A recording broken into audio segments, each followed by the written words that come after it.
अगर किसी महिला को पीसीओएस, पीसीओडी और थायराइड दोनों हैं, तो क्या उससे मां बनने की संभावनाएं कम हो जाती हैं? जो आपका सवाल है ये बहुत बड़ा सवाल है जी मैम। युवा लड़कियां हैं, टीनेजर्स हैं, जी। उनमें एनीमिया, खून की कमी, खराब खान पान की आदतें बहुत देखी जा रही हैं। उसमें तो हम कुछ उसको रोकने के लिए नहीं कर सकते, वो तो फिर इलाज होगा उसका। मैम, जैसे मेडिकल हेल्थ के साथ साथ महिलाओं का मानसिक स्वास्थ्य, मेंटल पीस भी उतना ही जरूरी है। जिसने सुसाइड अटेम्प्ट करा था within 10 days of delivering a baby. जी। 9 से 14 वर्ष की लड़कियों को एचपीवी वैक्सीन लगाने पर जोर दिया जा रहा है। मार्केट में 4,500 रुपए का मिलता है और ये बिल्कुल फ्री ऑफ कॉस्ट मिल रहा है और ये सबको लगवाना चाहिए। जब एक नई जिंदगी इस दुनिया में आती है तो उसके पीछे सिर्फ एक माँ का साहस ही नहीं, बल्कि एक संवेदनशील और अनुभवी डॉक्टर का समर्पण भी होता है। नमस्कार, ड्रीम संकल्प न्यूज पॉडकास्ट में आपका बहुत बहुत स्वागत है। मैं बोलूंगा तो बोलोगे कि बोलता है। आज हमारे साथ मौजूद हैं एक ऐसी डॉक्टर जिन्होंने पिछले 12 वर्षों से हजारों महिलाओं के जीवन में उम्मीद, विश्वास और मुस्कान लौटाने का काम किया है। हम स्वागत करते हैं डॉक्टर गरिमा गुप्ता जी का। डॉक्टर गरिमा जी ने संतोष मेडिकल कॉलेज से ओबीएस एंड गायनेकोलॉजी में पोस्ट ग्रेजुएशन किया है। इसके बाद उन्होंने यशोदा हॉस्पिटल और स्वामी दयानंद हॉस्पिटल में सीनियर रेजिडेंसी के दौरान उच्च स्तरीय चिकित्सा अनुभव प्राप्त किया। वर्तमान में वह वरदान नर्सिंग होम में ओबीएस एवं गायनेकोलॉजिस्ट के रूप में सेवाएं दे रही हैं। आज हम उन सभी महिलाओं की सेहत, गर्भावस्था, हार्मोनल समस्याओं, नॉर्मल डिलीवरी और स्वस्थ जीवन से जुड़े कई महत्वपूर्ण विषयों पर खुल के बात करेंगे। तो आइए बिना किसी देरी के स्वागत करते हैं डॉक्टर गरिमा गुप्ता। नमस्कार डॉक्टर साहब। सबसे पहले तो बहुत बहुत धन्यवाद कि आप अपने इतनी बिजी शेड्यूल में आपने टाइम निकाला, क्योंकि हमें पता है इस टाइम आपकी ओपीडी फुल होगी और सब पेशेंट्स आपको मिस कर रहे होंगे। नहीं बिल्कुल, इससे ऑनर सर, आपने बुलाया। लेकिन हमारे पॉडकास्ट में जितने भी व्यूअर्स हैं उनको भी बहुत फायदा पहुंचेगा आपके ज्ञान से। और हमने जब से हमने डाला है कि आप आने वाले हैं तो हमारे व्यूअर्स में बहुत उत्साह है मैम। बहुत क्वेश्चंस आ रहे हैं हमारे पास आपसे, सब मैं आपसे पूछूंगा। मैम चलिए आपसे एक पर्सनल क्वेश्चन से स्टार्ट करते हैं। जब आपकी शादी एक ऐसे परिवार में हुई जहाँ पे चिकित्सा, सेवा और खेल दोनों की एक बहुत बड़ी समृद्ध विरासत है। आपकी सास डॉक्टर चंचल गुप्ता शहर की एक बहुत प्रतिष्ठित गायनेकोलॉजिस्ट है। आपके ससुर डॉक्टर पीके गुप्ता एक वरिष्ठ सर्जन होने के साथ साथ खेलों में भी लगातार बढ़ावा देते रहे हैं। गोल्फ, टेनिस, टेबल टेनिस और जैसे सभी गेम्स में उनका एक अलग ही मुकाम है शहर में। आपके पति डॉक्टर दीपांशु गुप्ता भी खेलों में सक्रिय रहते हैं। ऐसे प्रेरणादायक माहौल में रहकर आपने उनसे क्या क्या सीखा? क्या इस परिवार ने आपके व्यक्तित्व और जीवन शैली में भी खेलों के प्रति रुचि, फिटनेस को बढ़ाया है? कोई ऐसा अनुभव जो आप हमारे दर्शकों के साथ साझा करने चाहें जो आपके दिल के बहुत करीब? जी, बहुत ही अच्छा सवाल पूछा आपने, थैंक यू। और ये सच है, एक्चुअली जिस फैमिली में मेरी शादी हुई है वहाँ तो कई सारे पहले से ही डॉक्टर्स हैं। मेरे फादर इन लॉ भी डॉक्टर है, मेरी मदर इन लॉ भी डॉक्टर है, मेरे हस्बैंड भी डॉक्टर है। लेकिन जहाँ से मैं आ रही हूँ वहाँ कोई डॉक्टर नहीं थे। I am the first doctor in मेरे फैमिली। हाँ जी, मेरे माता पिता के घर में मैं पहली ही डॉक्टर हूँ। जब से मैं हुई हूँ तब से, जैसे अब है कि बच्चे बड़े होते हैं फिर डिसाइड करते हैं कि क्या करना है, बट फॉर सम रीजंस और ऊपर वाले की दुआ से जब से मैं हुई हूँ तब से मुझे पता था कि मुझे डॉक्टर ही बनना है और वो भी गायनेकोलॉजिस्ट ही बनना है। बिल्कुल क्लियर था, मेरा क्लियर था बिल्कुल। और कुछ रोल इसमें ये भी रहा कि मेरी माता जी जो है, जब आई वॉज इन 10th और तब उनकी बहुत बड़ा एक फाइब्रॉइड था उनके, जिनकी वजह से उनको प्रॉब्लम होती थी और उनकी सर्जरी हुई। That was the first my exposure जो एक डॉक्टर के साथ हुआ। तो तब से आई वाज मोर इंस्पायर्ड कि मैं आगे चल करके गायनेकोलॉजिस्ट ही बनूं, सेवा करूं। तो वो मेरे दिल में हमेशा से था और भगवान जी ने रास्ता बनाते रहे और मैं बनती गई। नहीं, आप बहुत लकी, इतने बढ़िया परिवार में आप आई। मैम खेल के बारे में बताइए कि आपका कैसा नजरिया बदला इस बारे? मेरे फादर इन लॉ तो खेलते ही, मम्मी भी खेलती हैं। मेरे अपने पिताजी भी बहुत अच्छा क्रिकेट खेलते थे। तो मैं बहुत ज़्यादा जो स्पोर्ट्स का मेरे लाइफ में रहा है वो हमेशा से रहा। हम बचपन से, मैं भी पहले, क्योंकि हमारे यहाँ टेनिस का इतना अवेयरनेस नहीं थी और इतना नहीं खेला जाता था, तो मैं भी बचपन से बहुत क्रिकेट खेली हूँ, बैडमिंटन खेली हूँ और बाद में भी कॉलेज में भी टेबल टेनिस खेला है, अपने हस्बैंड के साथ खेला है। कहाँ से बिलोंग करते हैं मैम आप? मैं रांची से बिलोंग करती हूँ। रांची बोले तो धोनी के शहर से। झारखंड, बिल्कुल। तो क्रिकेट तो फिर आप खेलेंगे, इसमें कोई बात ही नहीं है। बिल्कुल। क्या और बात है, बहुत अच्छा लगा आपसे बात बल्कि करके। मैंने जो खेला, बच्चे भी बहुत इंस्पायर्ड है, बच्चे भी खेलते हैं। आपकी 2 बेटियां हैं दोनों आपके। बेटियां हैं मेरी। बहुत बढ़िया, जी। बहुत बढ़िया। मैम, एक महिला होने के नाते पढ़ाई से लेके आज एक सफल डॉक्टर और इस मुकाम तक पहुंचने के सफर में आपको किन मुख्य चुनौतियों का सामना करना पड़ा? आपने उसको कैसे पार किया चुनौतियों को? पहली बात तो ये है कि भाई आपको अपने मन में आपका मनोबल सही होना चाहिए। अगर आप ड्रिवन है, अगर आपका जो आप क्लियर है अपने माइंड में, तो सब चीज़ें अपने आप हल होती चली जाती हैं।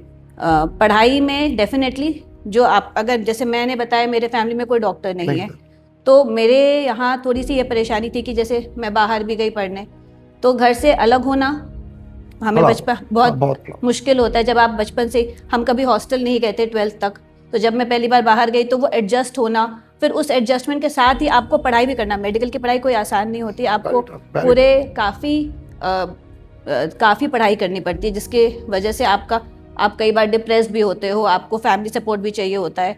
लेकिन उसमें, और एक फीमेल होने के नाते मुझे लगता है आप थोड़े से ज़्यादा अटैच्ड होते हो, और इसमें आपके घर वालों का भी सपोर्टिव होना बहुत ज़रूरी है। मेरे पेरेंट्स ने बहुत सपोर्ट किया उस समय, और जैसे हम आगे बढ़ते चले गए, मतलब चुनौतियों का आपने डट के सामना किया। डट के सामना किया। क्या बात है, बहुत बहुत बधाई आपको। मैम, जैसे आजकल पीसीओएस, पीसीओडी, थायराइड और इनफर्टिलिटी के मामले तेजी से बढ़ रहे हैं, क्या इन चारों का आपस में कोई सीधा संबंध है?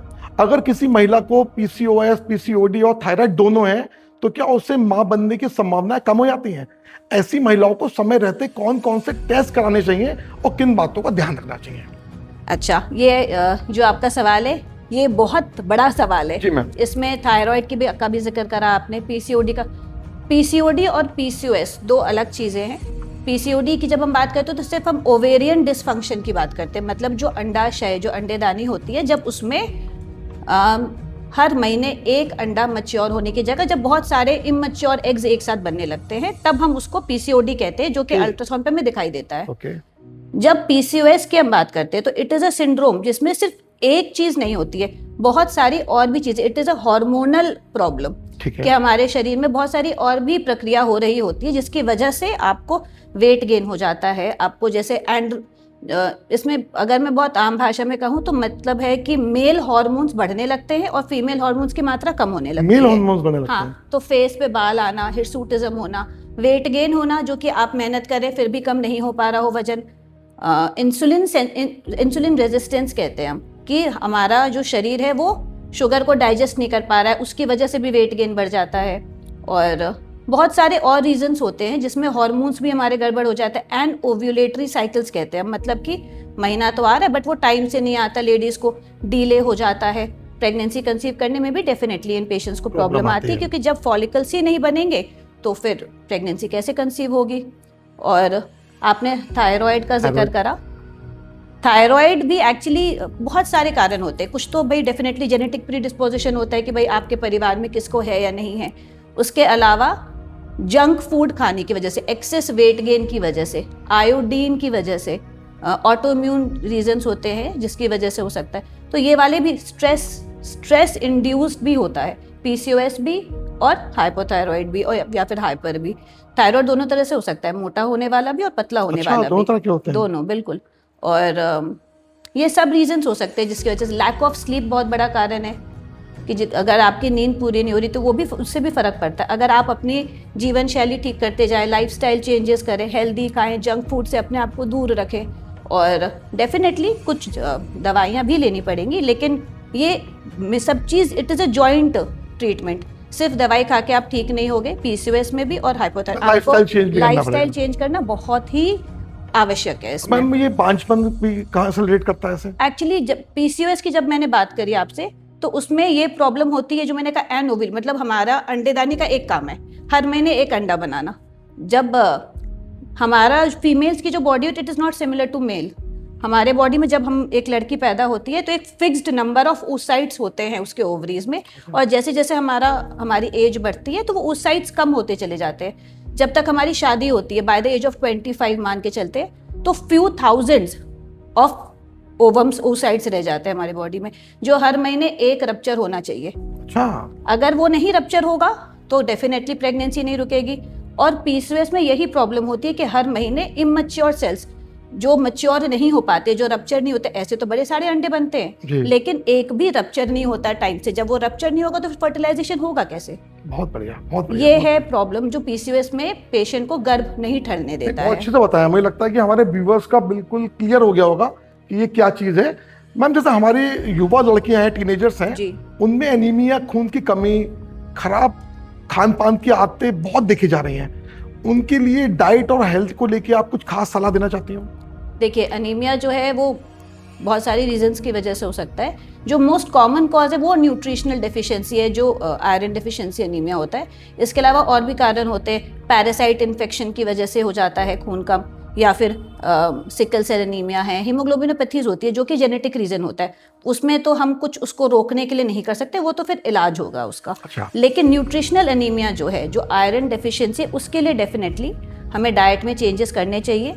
जो हरी पत्तेदार सब्जियां होती हैं जिसमें आयरन रिच होता है, सेब है, फ्रूट्स होते हैं, हेल्दी डाइट की हम बात कर रहे हैं, अगर खजूर है, और ये वाली चीज़ें हमें ज़्यादा कंज्यूम करनी चाहिए जो कि नेचुरली हमारा आयरन हमें रिच बिल्कुल बढ़ाता है। और साथ में हमें विटामिन सी वाली चीज़ें लेनी चाहिए, जैसे आंवला है, चुकंदर है, और संतरा है, जितने भी सिट्रस फ्रूट्स है बेसिकली, क्योंकि जो विटामिन सी है वो हमारे बॉडी में आयरन अब्जॉर्प्शन बढ़ाता है। बल्कि हम मरीज को कहते भी है कि अगर आप आयरन की गोली खा रहे हो तो आप कोशिश करिए कि किसी सिट्रस फ्रूट के साथ खाएं या शिकंजी के साथ लें, तो शायद जो आयरन आप वैसे ले रहे हो वो जितना अब्जॉर्ब होगा उससे बेहतर अब्जॉर्ब होगा। जी। और आयरन इन दोनों चीज़ों के अलावा एक चीज़ होती है गुड फैटी एसिड्स, है ना, ओमेगा 3 फैटी एसिड्स होता है जो कि जो सनफ्लावर सीड्स वगैरह है, चिया सीड्स है, इनमें पाया जाता है, पंपकिन सीड्स है। तो जो अफोर्ड कर सकते हैं और जिनको नॉलेज है उनको ये भी लेना चाहिए प्रेगनेंसी में। बिल्कुल मैम, जैसे मेडिकल हेल्थ के साथ साथ महिलाओं का मानसिक स्वास्थ्य, मेंटल पीस भी उतना ही जरूरी है। काम और परिवार के तनाव को मैनेज करने के लिए आपकी क्या सलाह है, इसमें क्या करना चाहिए उन्हें? मैं तो ये कहती हूँ कि खुश रहो। जब प्रॉब्लम्स है वो तो है ही, सबके घरों में ही होंगी, लेकिन अभी मैं आपसे थोड़ी देर पहले कह रही थी कि स्ट्रेस का बहुत बड़ा रोल है। हार्मोन, आपने देखा होगा कि जब एग्जाम्स होते हैं पेट खराब होता है, एग्जाम्स आते हैं या कहीं ट्रैवल करना होता है, कितनी ऐसी लेडीज हैं जो अभी सुन रही होंगी, जो हमारे दर्शकों ने पता होगा कि जब वो एग्जाम देती हैं तब पीरियड्स भी डिस्टर्ब हो जाते हैं। जो यहाँ चल रहा है उसका असर तो हॉर्मोन्स पे आएगा ही। जब हॉर्मोन्स खराब होंगे, एक होती है हाइपोथैलेमस, पिट्यूटरी, ओवेरियन एक्सिस, तो जब हॉर्मोन्स डिस्टर्ब होंगे, स्ट्रेस और sleep has a big role to play. अरे बाप रे। तो इसकी वजह से आपके पीरियड्स भी डिस्टर्ब होते हैं, हॉर्मोन्स भी डिस्टर्ब होते हैं, यू गेट डिप्रेस्ड। और एक बहुत बड़ी चीज़ है जो होता है पोस्टपार्टम डिप्रेशन, जिसके बारे में लोग बहुत कम बात करते हैं, हालांकि अब करने लगे हैं, अब पीपल आर गेटिंग अवेयर। लेकिन हमारे पास बहुत सारे ऐसे मरीज आते हैं जो कहते हैं कि मैं बेवजह मुझे रोना आता है। घर वाले सब कहते हैं कि उनको तो यही लगता है कि बच्चा हुआ है तो सब चीज़ अच्छा ही है, आप खुश क्यों नहीं हो। बट ऐसा नहीं है। फीमेल्स के जो हॉर्मोन्स डिस्टर्ब होते हैं उस समय, उसकी वजह से they feel very depressed and lonely. जो पहले उससे पूछा जा रहा था अब सिर्फ बच्चे को पूछा जा रहा है, तो वो एक बहुत ही नाजुक समय होता है किसी भी गर्भवती महिला के लिए, once she has delivered the baby. तो उस समय बहुत ध्यान देने की उसमें मैं नाम नहीं ले सकती, बट मेरे पास एक मरीज ऐसा भी था जिसने सुसाइड अटेम्प्ट करा था within 10 days of delivering a baby. अरे बाप रे। और बिल्कुल स्वस्थ थी वो, कोई घर में प्रॉब्लम नहीं था। तो डिप्रेशन इसी को कहते हैं पोस्टपार्टम, जब बिना किसी कारण के सब कुछ सही होते हुए भी आपका मन सही ना हो। कितना टाइम इसका होता है, इसका मतलब? 6 वीक्स तक भी होता है, बहुत सीवियर केसेस में लॉन्ग टर्म डिप्रेशन भी हो सकता है। तो जब ऐसा हो तो मैं ये आपके माध्यम से कहना चाहूँगी कि अगर किसी पेशेंट को या किसी भी मरीज को ये लग रहा है कि उसका बिना वजह रोने का मन कर रहा है या उसे समझ नहीं आ रहा है कि क्यों परेशानी हो रही है, क्यों डिप्रेशन हो रहा है, तो आप इसको छुपाएं ना, आप बिल्कुल जाके डॉक्टर से मिले और इसके बारे में बात करें। दवाई लेकर के ये मैनेज हो सकता है। मुझे लगता है ये बहुत अच्छा डॉक्टर साहब ने बताया, इसका लोगों को ज्ञान ही नहीं है। तो सभी मेरे व्यूअर्स, अगर कुछ ऐसा आपकी फैमिली में कोई महिला ने बच्चे को पैदा किया है तो उनका 6 हफ्ते तक विशेष ध्यान रखें, ज़्यादा प्यार दें, ज़्यादा सुरक्षा दें, ताकि वो इस डिसऑर्डर से बच सके। बिल्कुल। नहीं, बहुत अच्छा आपने बताया। मैम, जैसे वरदान नर्सिंग होम में आपके पास ऐसे बहुत केस आते हैं जिसमें महिलाएं घर से लड़के अपने आप को मजबूत बना के सामने आती हैं, तो कोई ऐसा छोटा सा प्रेरक किस्सा आप अपना शेयर करना चाहेंगी जिसने आपको दिल को छुआ हो? सर एक नहीं, ऐसे बहुत सारे किस्से। पहले जब मैं शुरू में नई नई आई थी तब तो ऐसा नहीं होता था, बहुत कम। लेकिन अब मैंने देखा है समय के साथ फीमेल्स बहुत एम्पावर हो रही हैं। अब मेरे पास पेशेंट्स अपने हस्बैंड के साथ बहुत कम आती है, खुद भी आ जाती है, अपने मदर इन लॉज के साथ आती हैं। और जब हम लाइगेशन की बात करते हैं कि भाई जिसका 3rd बेबी है, 4th बेबी है, तो हम उन्हें एडवाइस करते हैं कि अब आप लाइगेशन करा सकते हो फैमिली प्लानिंग के लिए, जिसका 4th सिजेरियन हो रहा है स्पेशली। तो पहले तो ये था कि भाई आप हमारे हस्बैंड से पूछिए या इनसे पूछिए। अब पेशेंट खुद अपनी जिम्मेदारी पे मुझसे कहता नहीं मैम, मैं कह रही हूँ मेरे सिग्नेचर्स लीजिए, लेने लगे हैं। हाँ, अपने डिसीजंस खुद ले रहे, which is a very good thing. और बहुत सारे ऐसे पेशेंट्स हैं जैसे जिनको हार्मोन्स की प्रॉब्लम है। पहले बच्चियां डरती थी, नहीं आती थी, लेकिन I have seen the trend. अब बच्चे छुपाते नहीं हैं, अब वो बोलने लगे अपने मदर से और वो आते हैं दिखाने के लिए। तो ये चेंज मैंने देखा है एंड बहुत अच्छा, ये चेंज जरूर होना चाहिए, क्योंकि आधी आबादी जो हमारा समाज है उनके अंदर अगर सेल्फ कॉन्फिडेंस ज्यादा नहीं होगा तो ये देश कभी भी आगे नहीं बढ़ पाएगा। जी बिल्कुल। नहीं, बहुत अच्छा आपने शेयर किया।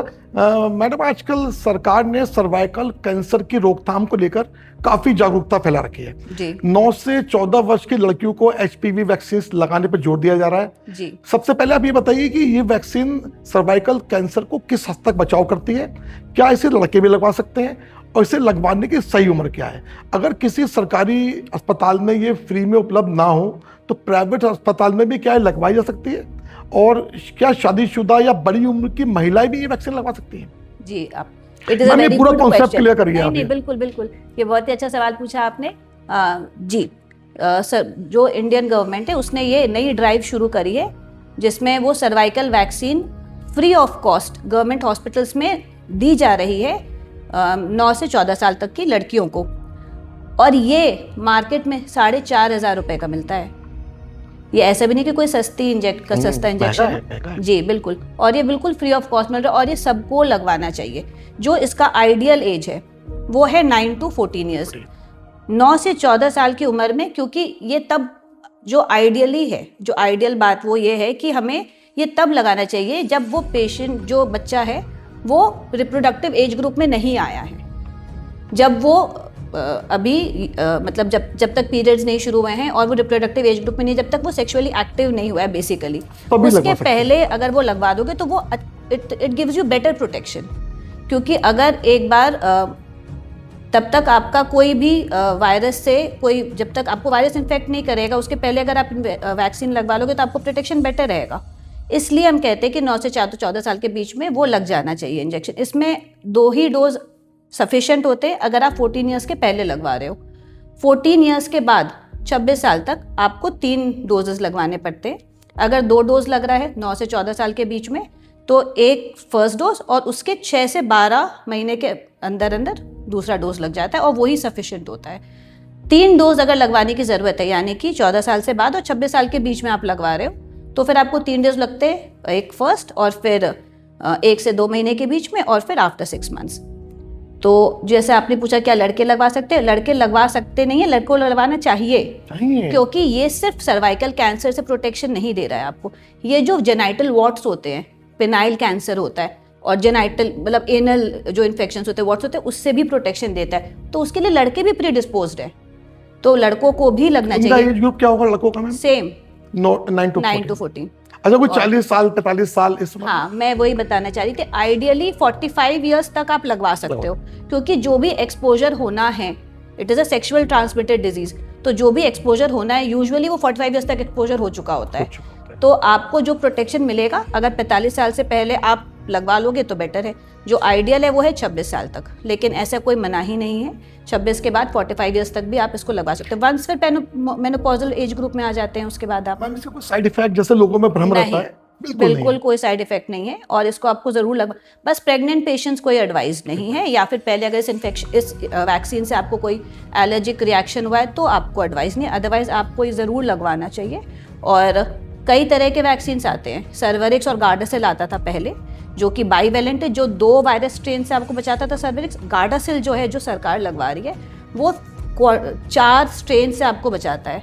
2 स्ट्रेन जो सर्वाइकल कैंसर कॉज करते हैं और 2 वो है जो वॉट्स कॉज करते हैं। बहुत बढ़िया, बहुत बढ़िया। सर, अब नैनोवैलेंट भी आ गया है, वो डेफिनेटली अभी गवर्नमेंट नहीं आपको दे रही है, लेकिन वो प्राइवेट में आप लगवा सकते हो, जो आपके 9 ऐसे स्ट्रेन्स ऑफ जो सर्वाइकल कैंसर के स्ट्रेन्स वैक्सीन आते हैं जिसको आप लगवा सकते हैं, और क्या वो कॉस्ट होता है मैम उसका? 9,500। अच्छा, कॉस्टली है। बट हाँ, लेकिन ये आपको प्रोटेक्शन भी तो दे रहा है। It is one cancer which you can prevent. आप ये सोचो हमारे कितने कैंसर्स होते हैं, क्या कोई ऐसी वैक्सीन जिससे आप कैंसर को रोक सको? बहुत ही बढ़िया। But this is one vaccine जो आपको कैंसर से प्रिवेंट कर सकता है। बाकी सारे कैंसर्स का इलाज हो सकता है, लेकिन प्रिवेंशन कहाँ है? नहीं, मुझे लगता है कि बहुत ही आपने ये ज्ञानवर्धक हमारा जवाब दिया और मेरे व्यूअर्स को बहुत फायदा पहुंचेगा। और सभी व्यूअर्स से मेरी बहुत रिक्वेस्ट कि कंफ्यूजन बिल्कुल दूर करके जरूर लगवाएं। सरकार फ्री में लगा रही है, अगर आप कैपेबल हैं लगवा सकते हैं तो पैसा देकर लगवाएं, और बहुत बढ़िया चीज़ है, इसमें आप बहुत चीज़ों से बच सकते हैं। तो सभी से फिर से एक बार निवेदन कि जरूर लगवाएं, छोटे बच्चों के लिए बहुत ज़रूरी है। मैम, जैसे आजकल देखा जा रहा है कि ज़्यादातर महिलाएं सिजेरियन द्वारा बच्चों को जन्म दे रही हैं, इसका क्या कारण है? डिलीवरी नॉर्मल हो इसके लिए गर्भवती महिलाओं को क्या सावधानियां बरतनी चाहिए? और मैम छोटा सा और कि जैसे आपके हॉस्पिटल में 10 महिलाओं ने बच्चों को जन्म दिया, उसमें से कितनी नॉर्मल डिलीवरी होती है और कितनी सिजेरियन होती है? सर 50-50% है रेशियो। बिल्कुल। और ये सच बात है कि सिजेरियन के डेफिनेटली बढ़ गया है अब पहले के मुकाबले। वो इसलिए भी है कि अब जो अटेंडेंस है, जो मदर, जो पेरेंट्स होते हैं, वो रिस्क भी नहीं लेना चाहते। पहले इतनी अवेयरनेस नहीं थी, अब इतनी इन्वेस्टिगेशंस होने लगी हैं कि हम अल्ट्रासाउंड करा के पता कर सकते हैं पहले से कि भाई कोई परेशानी हो रही है कि नहीं हो रही है। अब मान लीजिए अल्ट्रासाउंड पे अगर ये पता चलता है हमें कि भाई लाइकर कम है या मूवमेंट्स कम हो रहे हैं या बच्चे के 2 लूप्स ऑफ कॉर्ड आ रहा है या कलर डॉपलर में हमें लगता है कि बच्चे को खून कम मिल रहा है, तो ऐसे में डिसीजन ये लेना होता है हमें कि क्या हम नॉर्मल डिलीवरी के लिए वेट करें, जिसमें ये रिस्क रह सकता है कि भाई बच्चा मेकोनियम पी ना जाए तो भी बच्चे को रिस्क हो सकता है। बहुत सारे ऐसे रीजंस होते हैं कि बच्चा पैदा तो हो गया लेकिन बाद में उसको सेरेब्रल पाल्सी हो गई कि बच्चा जैसे दिमाग से कम रह गया। तो इन सब को मद्देनजर रखते हुए फिर हम डिसाइड करते हैं। और अटेंडेंट क्या चाहता है, कई बार पेशेंट भी रिस्क नहीं लेना चाहते। जब तक हमें इस बारे में नहीं पता चलता था, तो मुझे पता ही नहीं है, तो फिर हमें जब खतरा नहीं पता तो फिर किस चीज़ से बचाव? बट जब इन इन्वेस्टिगेशंस के जरिए हमें अब पता चलने लगा है कि भाई ये खतरा हो सकता है, ये खतरा हो सकता है, तो फिर मदर भी और फादर भी, जो पहले शायद 6-7 बच्चे होते थे लेकिन अब वो 6-7 बच्चे नहीं करते हैं, और अब वो 2 या तो उनको ये लगता है कि ये 2 और 3 बच्चे हमारे बिल्कुल स्वस्थ रहें और बिना किसी रिस्क के हो जाए। ये एक रीज़न है मोर सिजेरियन सेक्शंस का। एंड ऑल्सो एक रीज़न ये भी है कि अब थोड़ा सा पेशेंट्स पेन ज़्यादा नहीं भी लेना चाहता है। कई बार ये भी होता है कि भाई we don't want to go through that labour pain. हालांकि अब पेनलेस डिलीवरी का ऑप्शन आ गया है, लेकिन उसमें भी ये मिथ है कि लोग एपिड्यूरल इंजेक्शन नहीं लगवाना चाहते हैं कि भाई हमारे, हालांकि अब मैं कोशिश कर रही हूँ कि अवेयर कर सकूँ, लेकिन पेनलेस डिलीवरीज भी एक ऑप्शन है कि आप you can go for normal delivery, जिसमें हम एपिड्यूरल इंजेक्शन दे करके पेनलेस करा सकते हैं। बहुत ही बढ़िया, तो बहुत बढ़िया जी। नहीं, ये भी मिथ है कि डॉक्टर ने हमसे लास्ट टाइम पे कहा कि भाई सिजेरियन होगा, सबसे पहले वो बोले कि नॉर्मल होगा, तो ऐसा भी कुछ चलता है मैम? बिल्कुल ऐसा चलता है, क्योंकि सर पता ही तब चलता है ना, अगर पेशेंट लेबर में, मान लीजिए मैं आपको बिल्कुल जो हम रियल लाइफ में देखते हैं, अब अगर मेरा कोई पेशेंट है जो लेबर में है, उसको पेन्स भी अच्छे आ रहे, but suddenly at some point हमें लगता है कि पेशेंट सेकंड स्टेज अरेस्ट में चला गया, कि हेड अब डिसेंट नहीं हो रहा है और पिछले 2 घंटे से हेड भी वही है, पेन्स भी बहुत आ रहे हैं। अब मुझे ये देखना है कि क्या हम लेबर को और प्रोलॉन्ग करेंगे तो बच्चा शायद पैदा तो हो जाए, लेकिन बच्चे के सर में सूजन आने की वजह से, नस दबने की वजह से बच्चे को बाद में कोई कॉम्प्लिकेशन ना हो। जब लेबर पेन्स आ रहे होते हैं, मान लीजिए हमें प्रीमैच्योर लीकिंग हो गई, अभी डायलिटेशन तो 2 सेंटीमीटर ही है और पानी इतना जाने लगा कि अब पानी बचा ही नहीं अंदर, या ड्यूरिंग लेबर कई बार पीओपी करके परसिस्टेंट ऑक्सीपिटल पोस्टीरियर पोजीशन होती है कि बच्चा करवट से हो जाता है, कि बच्चे की पोजीशन, बच्चे का सर जब तक कि एक प्रॉपर पोजीशन में नहीं आए तब तक वो डिलीवर नहीं कर सकता। अगर हम बहुत फोर्सफुल डिलीवरी कराना चाहेंगे तो मदर के लिए भी प्रॉब्लम है कि अनवांटेड टेयर्स हो सकते हैं या बच्चे को कॉम्प्लिकेशन हो सकती है। प्रोलॉन्ग डिलीवरी की वजह से बहुत सारी ऐसी दिक्कतें जो हम तभी जज कर सकते हैं कि क्या हम और वेट करें या ना करें, जो कि शायद आज से 20 साल पहले या 30 साल पहले नहीं थी। तो अब आपने भी सुना होगा कि वो तो 2 दिन दर्दों में रही और इस बात का मेडल दिया जाता है कि अरे उसने 2 दिन दर्द लिए और फिर भी नॉर्मल कराया, विच इज नॉट गुड। ये तो ऊपर वाले की कृपा है कि शायद बच्चे को कुछ नहीं हुआ, but there could have been complications. तो ये चीजें हैं। और जो ये जो मिथ है कि एंड टाइम पे डॉक्टर बताया, ये मतलब ये बताइए आपको एंड टाइम पे चलता है? मैं आपको बता रही हूँ, डॉक्टर कभी भी नहीं चाहता कि पेशेंट हमेशा खुश जाए, वो यही चाहता है। तो अगर मुझे लगता है कि अगर आप फेथ करके जा रहे हो डॉक्टर के पास तो आप फुल फेथ से जाओ। नहीं, बहुत बढ़िया, बहुत बढ़िया। ये आपने वाली ये भी बात थोड़ा सा कॉन्सेप्ट चेंज किया आदमी को दिमाग में, बहुत लोगों के दिमाग में ही रहता था। तो डॉक्टर साहब ने साफ कहा कि हर डॉक्टर ये चाहता है कि उसका पेशेंट खुश होकर जाए और उसको प्रॉब्लम्स ना आए। जी बिल्कुल। मैम, जब से आपका पता चला है कि हमारे व्यूअर्स को कि आप आने वाले हैं, तो आपकी इतना मुरादाबाद में ख्याति और प्रसिद्धि है कि लोगों ने हमें क्वेश्चंस भेजे जी। हैं हमारे मोबाइल पे। अब ये जो मैं क्वेश्चंस पूछूंगा ये हमारे व्यूअर्स के क्वेश्चंस हैं। जी ये प्राची जी पूछ रही हैं मानसरोवर से, गर्भवती महिलाओं को अपने खान पान में क्या बदलाव लाने चाहिए जिससे माँ और गर्भ में पल रहे बच्चे की सेहत अच्छी रहे, और प्रेगनेंसी की किन किन स्टेजेस पर अल्ट्रासाउंड करानी चाहिए? अच्छा, मैंने ख्याल से न्यूट्रिशन के बारे में तो मैंने भी बता दिया बताया ही आपने, था सब आपसे। इसमें बस एक वाटर इनटेक का थोड़ा सा और ध्यान रखना है कि पानी खूब पिए। बार बार यूरिनेशन के लिए जाना पड़ता है पेशेंट को। जब वो पेशेंट प्रेग्नेंट होती है तो उनको ये लगता है कि मैं पानी कम पीऊंगी तो शायद मुझे बाथरूम कम जाना पड़ेगा, और it leads to UTI and constipation also. और वैसे भी पेशेंट गेट्स लेस वाटर। तो मेरा कहना है कि पानी खूब पिए, चाय कॉफ़ी कम पिए, क्योंकि वो खाने के बाद जब आपने पता चला खूब अच्छा भोजन करा और खूब ग्रीन लीफी वेजिटेबल्स खाई और सब आपने, लेकिन फिर तुरंत आपने चाय ले ली तो वो अब्जॉर्प्शन फिर रुक गया भाई। चाय और कॉफ़ी के साथ आयरन का अब्जॉर्प्शन नहीं होता है। अच्छा। वो कम रह जाता है। तो ये सब बहुत सारे ऐसे रीजंस हैं। जो चीज़ें मैंने बताई खाने के लिए उसको आप प्लीज़ अडाप्ट करें। और अल्ट्रासाउंड का अल्ट्रासाउंड आजकल ये भी मिथ है कि जब डॉक्टर जब आप भी दिखाने जाओ वो डॉक्टर right अल्ट्रासाउंड देते हैं, right देते हैं। लेकिन जो बिल्कुल बेसिक इन्वेस्टिगेशन है अल्ट्रासाउंड है वो जो होने ही चाहिए वो है पहला अल्ट्रासाउंड तो डेट स्कैन। क्योंकि कई बार पेशेंट्स जैसे पीरियड्स किसी के डिस्टर्ब है, किसी को 30 डेज की साइकिल है, किसी को 40 डेज की साइकिल है, तो आप कैसे कंफर्म कर सकते हो कि कब कंसीव करा था उसने। तो फर्स्ट डेट स्कैन ज़रूर होना चाहिए जिसमें आप 3 चीज़ें हम कंफर्म करते हैं। एक तो बच्चे में धड़कन आ गई कि नहीं आई, एक हमें देखना है कि ट्यूबल प्रेगनेंसी तो नहीं है जो नलों में बच्चा रुक जाता है। अगर हम वो डेट स्कैन करते हैं अर्ली स्कैन तो वो हम पहले ही पकड़ सकते हैं इसके पहले कि नला रप्चर हो जाए। एक डेट स्कैन के लिए इस वजह से कि धड़कन आई कि नहीं आई, पक्की डेट कंफर्म हो जाती है कि भाई कब डिलीवरी का वक्त आएगा और ट्यूबल प्रेगनेंसी है कि नहीं। तो ये हमारे फर्स्ट स्कैन में हमें पता चल जाता है। जो सेकेंड स्कैन है जो कि बहुत कंपलसरी है होना, वो है एनटी स्कैन जो 11 से 14 हफ्ते पे हम कराते हैं, देखने के लिए कि पेशेंट को बच्चे को डाउन सिंड्रोम के चांसेस तो नहीं है। डाउन सिंड्रोम करके एक चीज़ होती है जो कि मैटरनल एज के साथ उसके चांसेस बढ़ जाते हैं बच्चे में होने के। तो डबल मार्कर करके खून की जांच होती है जिसमें हम कुछ हार्मोन्स चेक करते हैं, और अलॉन्ग विथ एंटी स्कैन जो कि 11 से 14 हफ्ते पे कराते हैं। ये भी एक तरह का बच्चे में डेवलपमेंटल प्रॉब्लम है कि नहीं देखने के लिए ये टेस्ट होता है। उसके बाद जो टारगेट स्कैन है जो लेवल 2 स्कैन कहते हैं हम, वो हम कराते हैं 18 से 22 वीक्स के बीच में, देखने के लिए बच्चे में कोई बनावटी अबनॉर्मेलिटी तो नहीं है कि बच्चा जो बन रहा है उसके सारे अंग सही बन रहे हैं कि नहीं।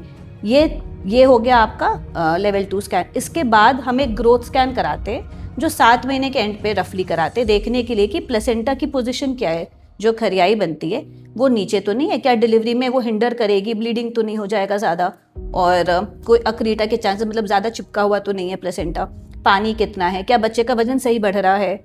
ये सब चीज़ें इस ग्रोथ स्कैन में हम जज करते हैं। और फिर एक लेट स्कैन होता है कलर डॉपलर, देखने के लिए कि जैसे अब डिलीवरी नहीं हुई है, 38 वीक्स हो गए पेशेंट को, तो क्या बच्चे को जो खून सप्लाई हो रहा है वो ठीक से पहुंच रहा है, पानी सूखते तो नहीं लगा, वजन ओवर तो नहीं हो रहा है, क्या हमें इंड्यूस करने की ज़रूरत है या हम वेट कर सकते हैं। तो ये 5 स्कैन्स तो मुझे लगता है कि होना ही चाहिए। जब आपके पास सुविधा है तो ज़रूर होना चाहिए। नहीं, बहुत बढ़िया, आपने इतना बढ़िया पॉडकास्ट चल रहा है हमारा ये। मैम बिल्कुल लोगों के कन्फ्यूजन्स क्लियर कर रही हैं, और मुझे लगता है कि इतनी छोटी उम्र में आपका कॉन्फिडेंस और ज्ञान बहुत, वाकई में सैल्यूट है आपको, मतलब आपके ज्ञान को, उसको बहुत अच्छा लग रहा है आपसे पॉडकास्ट करके। मैम ये लड़की कोई आपकी फ़ैन लग रही है मुझे, ये प्रेरणा जी हैं MDA से। ये कह रही है जो युवा लड़कियां आज मेडिकल फील्ड में आना चाहती हैं या डॉक्टर बनने का सपना देख रही हैं, उन्हें आप क्या गाइडेंस देना चाहती हैं?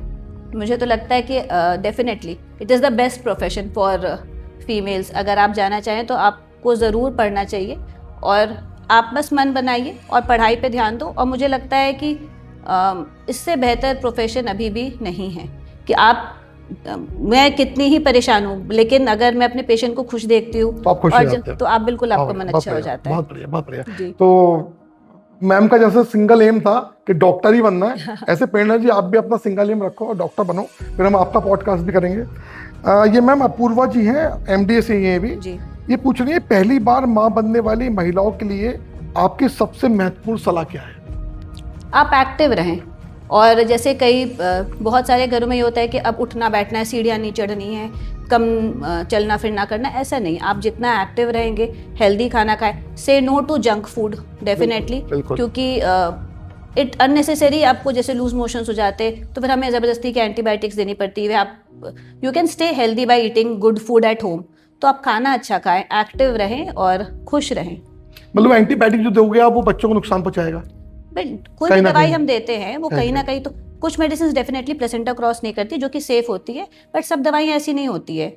और दवाई से तो prevention is better than cure हर समय। जितना हम बच के रहें। इसका मतलब प्रेगनेंसी में आपको 9 महीने बिल्कुल हेल्दी फूड्स लेने हैं, क्योंकि जो भी आप गलत कुछ लोगे वो आपके बच्चों पे आगे आने वाला है। बहुत बढ़िया।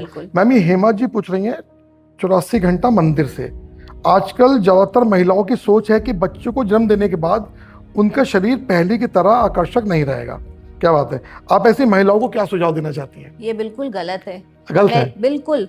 हमारी तो आप फिल्म स्टार्स को देख लो, पता भी नहीं चलता कब वापस नॉर्मल शेप में आ जाती है। तो it is all about your mindset. आप बाद में जो हमारे घरों में हलवा पूड़ी और पंजीरी जो खूब खिलाई जाती है, उससे हेल्थ के साथ साथ फैट भी तो बढ़ता है।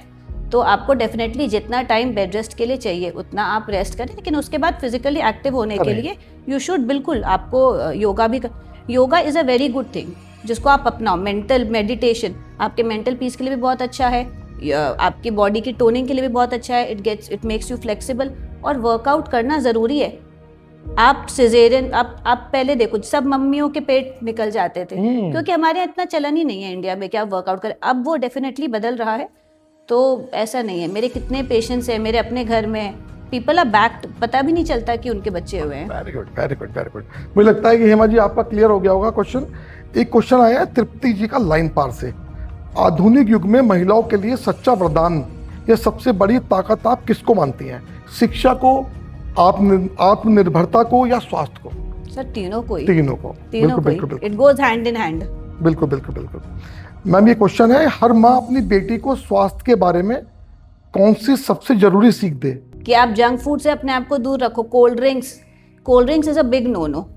आप घर में आप हर चीज़ घर में बना सकते हैं। मुझे तो ऐसा लगता है कि इवन जो भी आप पिज्ज़ा भी खाना चाहते हैं आप घर में बना के खाओ। एटलीस्ट यू नो कि वो हेल्दी बना हुआ है। और that is all, that's the biggest thing. बिल्कुल। मैम जैसे सोशल मीडिया पे महिलाओं की सेहत से जुड़ा सबसे बड़ा मिथ कौन सा है? अच्छा यही मिथ है जो मैंने बताया कि डिलीवरी के टाइम, हाँ, कि डिलीवरी के बाद आप चलो नहीं। और अच्छा, डिलीवरी के बाद एक तो घर में लेडीज को कुछ खाने को नहीं देते ये, कि वो पता चला कितने ऐसे पेशेंट्स हो रहे हैं मुझे स्टिच रिमूवल के लिए आते हैं या 15 दिन बाद दिखाने, पता चला सिर्फ दाल ही खाए जा रहे हैं। एक पेशेंट जिसका सिजेरियन हुआ है, जिसका ऑलरेडी ब्लड लॉस हुआ है, वो बच्चे को दूध भी पिला रही, उसको सिर्फ आप दाल दोगे तो उसको वीकनेस कैसे नहीं आएगी? आप उसको नॉर्मल खाना खा सकती है वो। ये एक बहुत बड़ा मिथ है कि पानी ज़्यादा पिएंगी तो पेट निकल आएगा, दूध दोगे तो टाँके पक जाएंगे, चावल खाएगी तो टाँके। ऐसा कुछ नहीं, हम एंटीबायोटिक्स इसीलिए तो देते हैं आपको। और बिल्कुल ऐसा नहीं होना चाहिए। मैम एक क्वेश्चन है कि एक हेल्थ टेस्ट जो हर महिला को समय समय पर जरूर कराना चाहिए?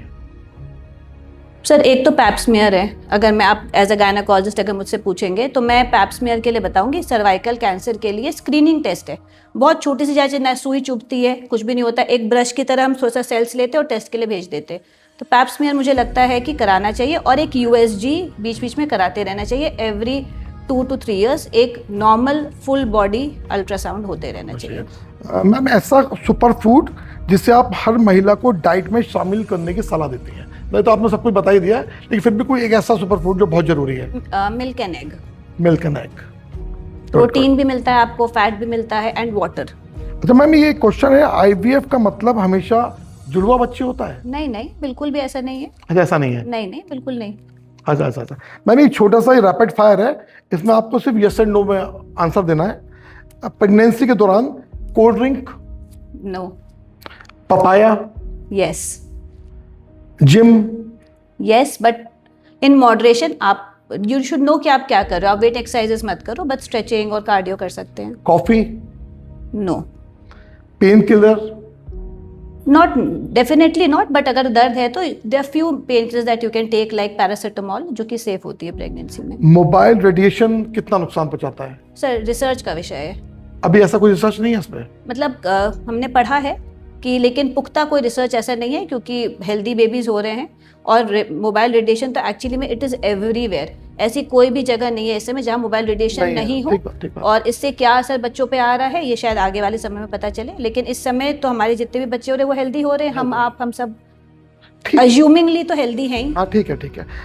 Home pregnancy kit, yes, why not, yes, ये तो ठीक है। सुविधा है। मैम मुझे लगता है कि हमारे व्यूअर्स को सब कुछ आज मिल गया जो उनको चाहिए, जो कंफ्यूजन थे सब क्लियर हो गए। अंत में हमारी सभी महिलाओं और लड़कियों को आप एक ऐसा क्या संदेश देना चाह रही हैं जो उनके लिए बहुत फायदेमंद हो, जो इस टाइम आपको सुन रहे हैं हमारे माइक से? मैं बस यही कहना चाहूँगी कि अपने ऊपर विश्वास रखें आप, और अपने सेहत के बारे अब यूजुअली हमने देखा है जो फीमेल्स होती है वो अपने पूरे फैमिली पे तो ध्यान देती है बट अपने ऊपर ध्यान नहीं देती हैं। बहुत बढ़िया। तो मेरा ये कहना है, अगर आप खुद स्वस्थ रहेंगे, खुद एजुकेटेड रहेंगे, तो आप अपने बच्चों को भी एजुकेट कर पाएंगे और उन्हें भी स्वस्थ रख सकेंगे। तो अपने आप को एजुकेट करें, अपने आप को स्वस्थ रखें और खुश रहें। बहुत बढ़िया। मुझे लगता है कि बहुत सफल हमारा पॉडकास्ट हुआ आज का। और मैम इस छोटी सी उम्र में आपको इतना ज्ञान है और कितना नॉलेज है और कितना कॉन्फिडेंस आपके अंदर, देख के अच्छा लग रहा है। बहुत मजा आ रहा है कि आप जैसे प्रशिक्षित डॉक्टरों के हाथ में मर्दाबाद संभला हुआ है। तो फिर से एक बार बहुत धन्यवाद, और एक ये छोटा सा मोमेंट हो हमारी टीम की तरफ से, ताकि आप हमारी टीम को हमेशा याद रखें। जी बिल्कुल।